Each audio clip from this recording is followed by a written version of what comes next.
It's a cold wind that whistles a death note through the icy trees, a spirit that possesses the living, a decaying monster as tall as the trees, and it wants two things: to eat and destroy. Screeching, the frost-black monster swoops down from the treetops, eyes stretched wide, bleeding from the tremendous velocity. It runs on burned, scarred limbs, deformed by its unending race through the wilderness. Jagged spikes of bone protrude from the stumpy ends of its legs, where over the years the flesh worn away. Its fang-filled face, only human by suggestion, slits open into a savage, lipless grin. Roaring, it grabs the native man, runs with him, screaming into the woods. Then, with coolly limp and powerless, it begins to feed. It's never satisfied, never full. It yearns for human flesh and muscle. Beware the Wendigo. The Wendigo. What is it, you might be thinking? Answering that question isn't as easy as it might seem. The Wendigo being the most complex, culturally sensitive, and puzzling legend of folklore. The Wendigo originates from the Native American tribes, particularly those inhabiting the regions of the Great Lakes, the Atlantic coast, and the Great Plains. Among these tribes are the Algonquin peoples, including the Ojibwe, Cree, and Algonquin, who have vividly described the creature in their oral traditions. The origin of the Wendigo will forever be a First Nation legend. It has, however, changed over the last 100 years, morphing, changing, and spreading in location and how it's seen. The true nature of the Wendigo cannot be known by anyone who didn't live the First Nation winter life of 400 years ago. The Wendigo that prowled in those legends, the tales told around those campfires, they don't exist in the stories today. It changed when it poured out into the different cultures. It stalks the icy wastelands in northern boreal forest. Its howl can turn a man's blood cold. Its heart is made of solid ice, pitiless and unrelenting. It can grow to monstrous size and tower over the pines.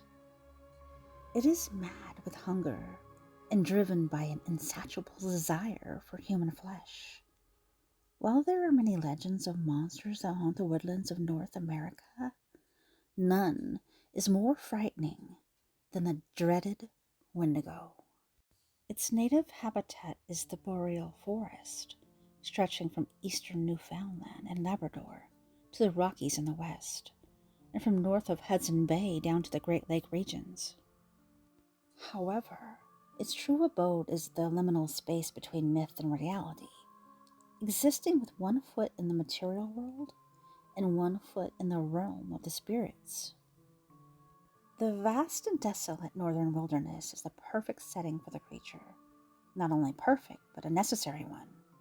The northern landscape, with its bone-chilling cold, limited resources, and severe isolation, is a prerequisite for the Wendigo phenomena. Regarding the Wendigo's relationship to the northern environment, without hostile conditions inherent to the subarctic landscape, like brutal snowstorms, frequent famine conditions, and severe melancholia induced by long winter night and confinement, a monster like the Wendigo cannot exist. This is what links the two. When one is deep in the northern backcountry, almost anything can be possible. Amid the endless pines and countless lakes, the normal conventions of civilization can seem ill-equipped, irrelevant, untamed. The wilderness is more than just a wild geographical locale. It is also correlative to the hinterlands of the human psyche, the place where monsters dwell. This is without a doubt a habitat for horror. The lonely and remote woodland stretched unbrokenly, providing a rigorous and relatively resourceless physical environment in which eking out the necessities of life was a ceaseless struggle. Practically nothing could be grown, and so the food quest was concentrated largely on hunting and trapping local fauna. There was a stern and merciless quality to the frozen land, making famine a constant companion. Death by starvation threatened ominously and was certainly not infrequent. In a sense, cold and hunger were the harsh geographical contributions to a cultural matrix in which food quest inevitably assumed a dominant position. With these inhospitable environments, indigenous tribes such as the Cree and Ojibwe managed to birth one of the most feared creatures of their time, the Wendigo. The word Wendigo may have been derived from the windiga, meaning solely for the self. In a nutshell, it means gluttony, habitual greed, or excess eating. The first written account of the Wendigo was by the Europeans in 1636. A missionary living among the Algonquin people reported to their superiors in Paris. The Wendigo description can be put into 3 different categories: a malevolent, spirit-like entity, a mad human driven to cannibalism, or a large non-human or no longer human ogre-like monster. Not 3 different types of Wendigo, not a cryptid, but more possibly all are linked to a different stage of the Wendigo. In the Algonquin traditions, it is indicated that some giant Wendigos were once humans who were spiritually attacked, possessed, and driven to madness and cannibalism. Once they had tasted human flesh, they turned into a literal monster. Thus, the Wendigo is in its most monstrous forms could be considered a late-stage Wendigo. Among the Cree, Métis, Ojibwe, and other Algonquin tribes, dreams are seen as very important in giving individuals power and insight. Not only are they ways to be guided in hunting patterns and showing which medicinal plants to pick, they are also the earliest indicator of impending Wendigo syndrome, an early warning sign that the individual is under spiritual attack. In the native tribes, it is common for males when they hit puberty to fast, spend time alone outside the village. This is a tradition so that they may seek a sacred vision. It will come in the form of a dream. This is to be done in the spring when the snow is melting. It is a beautiful rite of passage where he is forced to leave his childhood behind and face his fears and figure out the man that he will be. With every experience being different, it starts out in a trance state induced by hunger and fear of being alone in the wilderness. Young men wait to make contact with and receive a message from their personal pewegan, which is a dream visitor or manitou, a spirit guardian and tutelary, beings who show up in dreams to bring blessings and power. Each person is linked to a specific pewegan at birth, usually remaining hidden until the vision quest. Some have a strong connection to a particular tutelary spirit, so it's not always a surprise when they reveal themselves. This is an important step in the First Nations culture and part where the Wendigo lore can affect an individual from the tribe's folklore. There are many types of peweganic in native mythology, one being the boss animal spirit, the original and eternal counterpart of a particular type of animal. They are the type of spirit most commonly encountered in the fasting ritual, and are representative of common animals like rabbits, turtles, wolves, etc. The importance of this is to see what animal the young man's counterpart is to show one's station in society. Young men who have a bear or wolf as their pewegan are most likely destined to be great hunters and warriors, while the turtle often appears to be the future healers. This is where the Wendigo can slip in. If one dreams of the porcupine, one must be very careful because of its relationship to the Wendigo. If they are offered porcupine meat in their dreams, they must refuse it. It's a test. If the dreamer consumes the meat, he will become a Wendigo and lose his blessing from the porcupine pewegan. Another linkage between porcupines and Wendigos is the belief that porcupine is one of the Wendigo's creatures, meaning that one must never kill a porcupine or risk angering a Wendigo. The porcupine is highly revered among the Cree and the Ojibwe, with decorative porcupine quills being sewn into moccasins to imbue the strength of the animal. Even in the waking world, one is warned not to eat a porcupine, believing yet again that one would become a wendigo. The first step in the wendigo possession is dreams of ice and cold. The wendigo spirit usually attacks one in the spiritually weakened state, usually caused by winter starvation conditions or through a magical attack that compromises one's spiritual protection. Starvation being one of the most common features in the wendigo possession, but it doesn't need to be a component. Victims going wendigo have a growing hunger for human flesh, but they don't necessarily have a desire to kill and eat people. While in the delusional state, family and friends will no longer appear as humans. To the possessed, people frequently will appear as animals. So in their minds, they are killing wild game. They're not committing murder. Once possessed, the victim will quickly fall into a depressive state. Then they will soon become withdrawn, stop eating, and stop speaking. They may go through high anxiety and manic episodes, followed by a near catonic state. Today, that might be diagnosed as a mixture of seasonal affective disorder, seasonal depression, and cabin fever.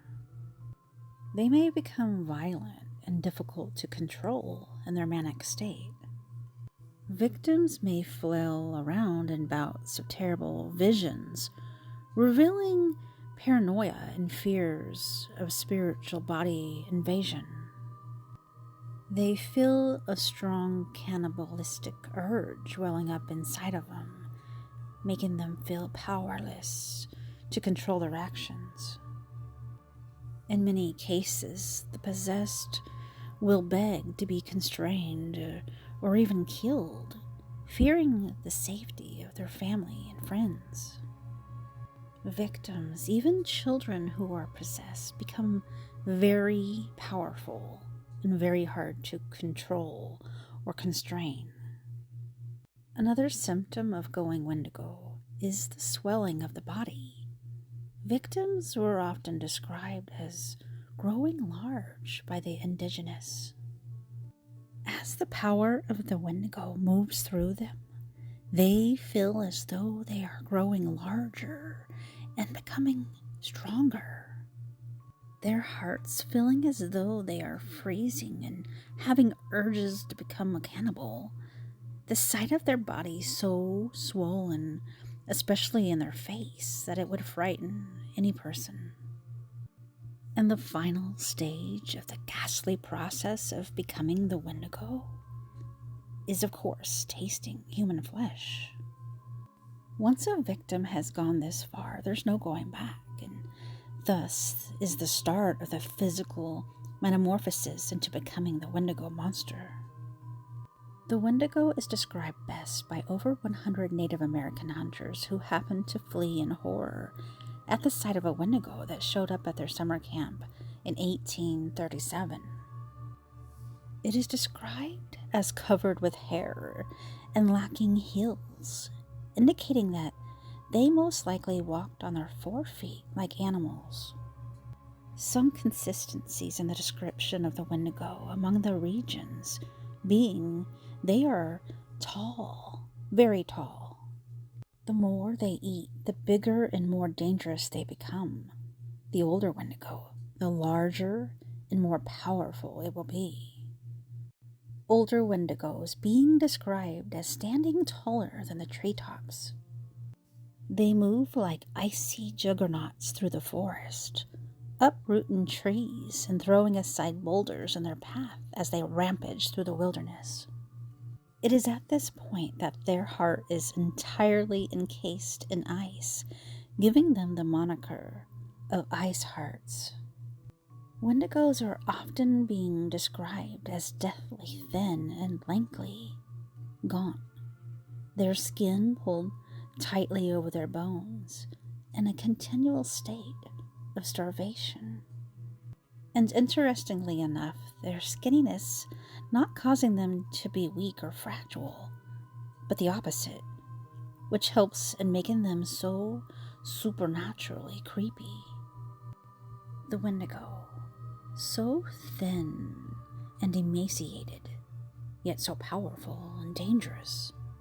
Wendigos in some First Nation folklore are described as so terribly thin that they can only be seen head-on, and if viewed from the side, they are almost invisibly thin. Their skin often jaundiced, gray, ashen, or even blackened with frostbite and hardened like ice, making them near invulnerable to conventional weapons. Some even sweating blood. The lips of the Wendigo, often chewed away by the monster out of hunger. Imagine its gruesome grin, a mouth full of crooked yellow teeth and long fangs invading your visage. And if that's not a morbid enough picture, they are described as mostly bald, depending on their age, or with stringy, patchy hair.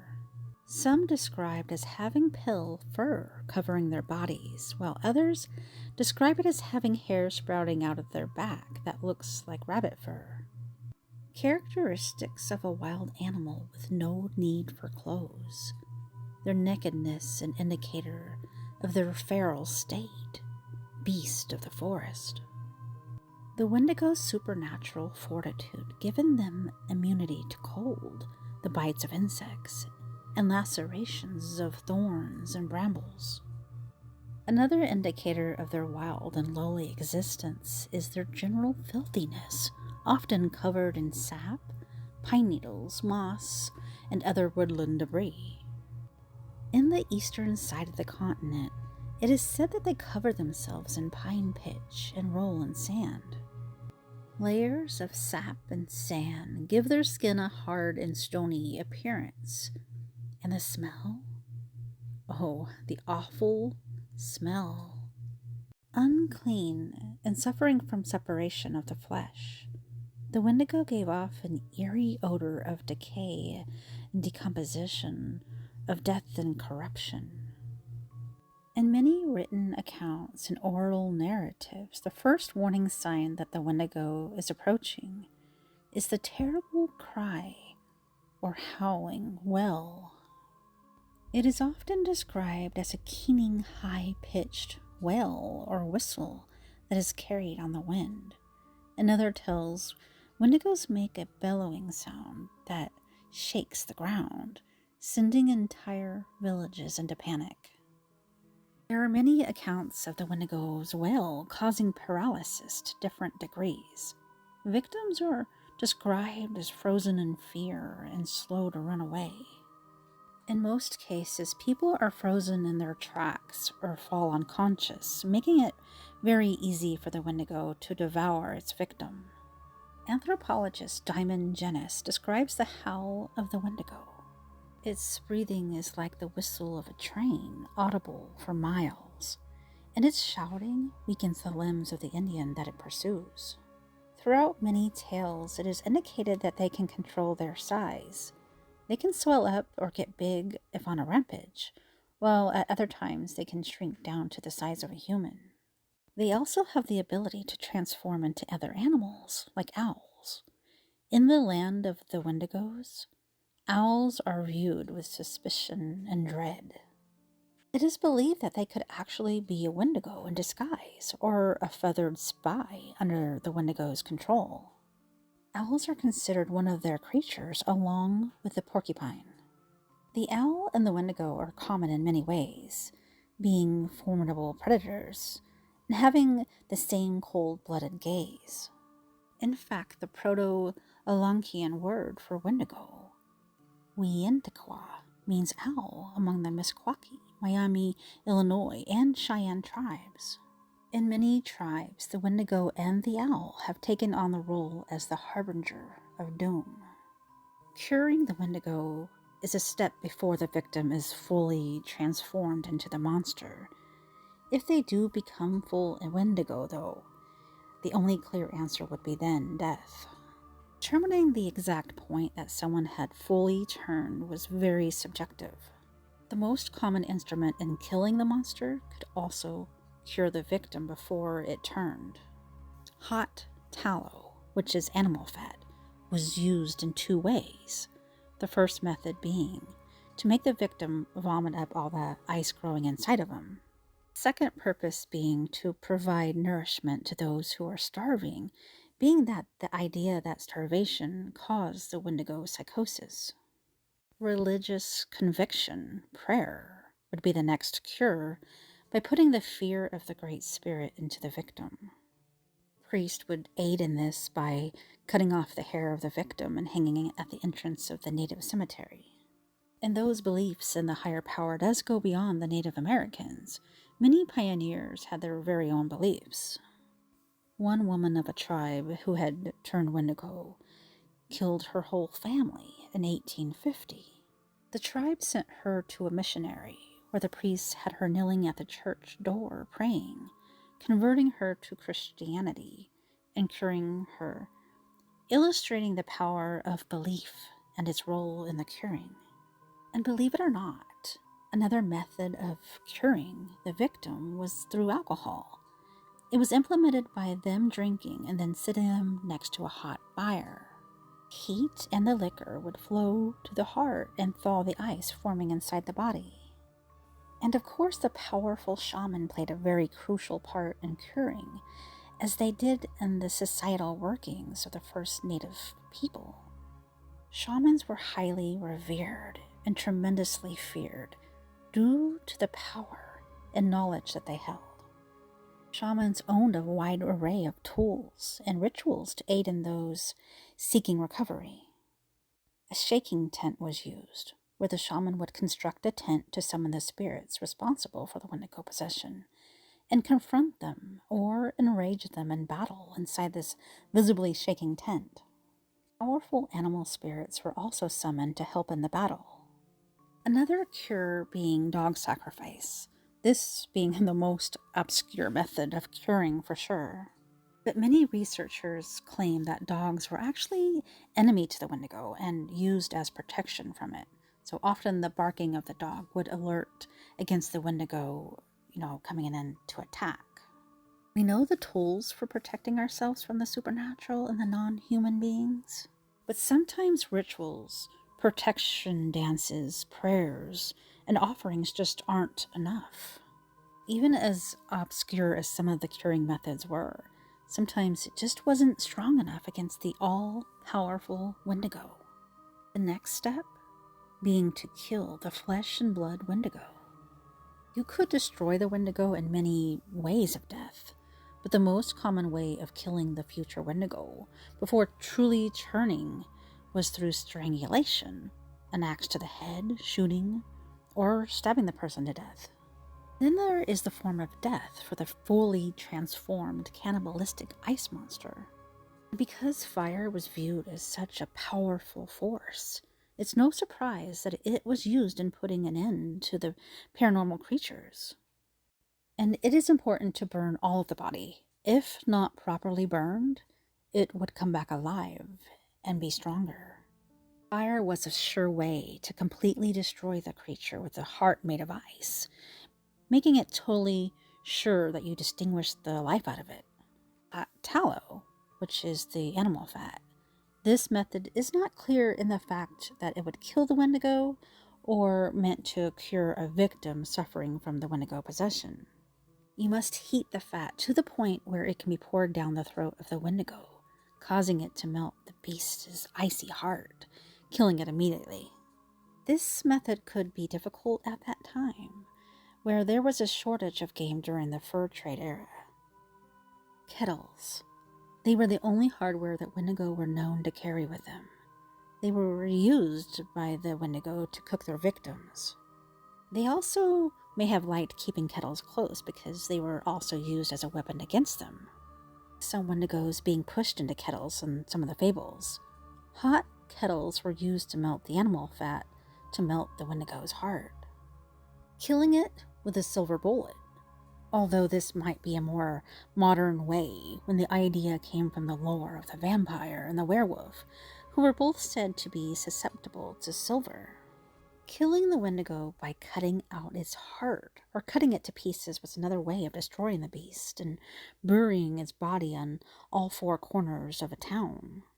This would ensure that the Wendigo would not reform and continue its rampage.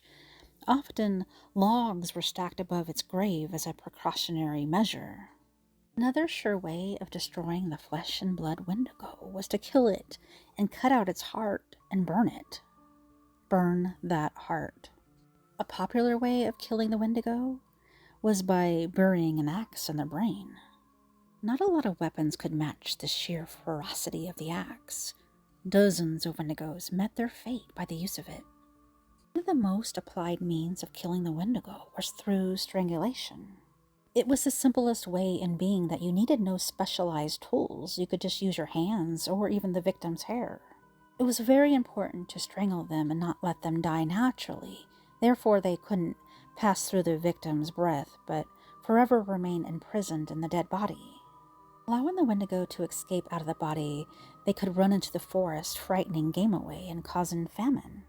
And with famine, of course, causes starvation, which in turn would invite the Wendigo back to the native camps, and the deadly cycle would be repeated. Oral traditions are so easily altered throughout time, kind of like the telephone game that we all played in kindergarten, each decade or region adding a new variation. Many of today's Wendigo images depict a creature with the antlers of a stag and sometimes hooves.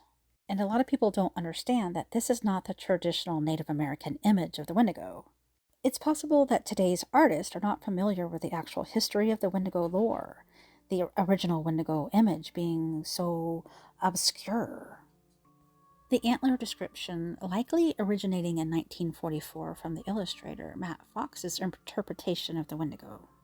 That's what I could hardly find was the antler Wendigo, guys. I can hardly find any of the native, the original Native American description of the Wendigo. I mean, like, the antlers are everywhere. Matt depicted it as a gigantic ogre-like creature towering over treetops with antlers, fur, and star-blazing eyes. A very elemental feel depicting the Wendigo is a type of winter spirit. Finding a traditional image of the Wendigo, like I said, is very hard. But don't be confused by this modernized deer man-like image of the Wendigo. It is historically inaccurate and it can be confusing. And although it can be super eerie, the voice mimicry of the Wendigo is not the traditional lore.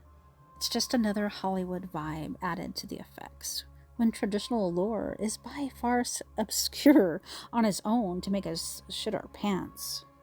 While many believe that the Wendigo was an actual living being or spirit, most anthropologists, sociologists, skeptics, and other researchers believe that the legend of the Wendigo was used by early people to rationalize their killing of the mentally ill, the sick, the disabled, the unwanted, by knocking down the numbers of mouths to feed during the severe famines.